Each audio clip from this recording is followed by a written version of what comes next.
একদিকে হলো আঙুর আর অন্যদিকে কিশমিশ। দেখতে গেলে এই দুটোই সবারই খুব প্রিয়, শিশু হোক, যুবক হোক বা কোনো বৃদ্ধ ব্যক্তি হোক না কেন। আর দেখতে গেলে এই কিশমিশ এটা আঙুর থেকেই আসে, তারই অন্য একটি রূপ।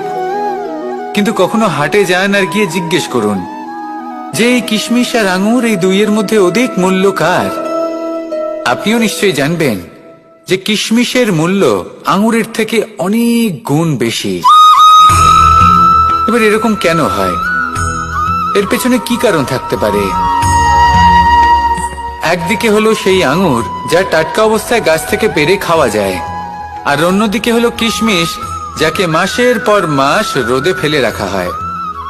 একদিকে আঙুর যা কিনা অত্যন্ত রসালো, আর কিশমিশে কোনো রসই নেই।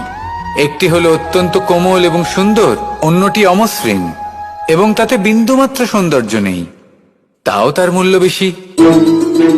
এইসব কেন হয়? এই কারণেই হয় কারণ সেই আঙুর অনেক মাস পর্যন্ত রোদ সহ্য করে থাকে, কষ্ট সহ্য করে থাকে, তবেই সেই আঙুর কিশমিশে পরিণত হয়।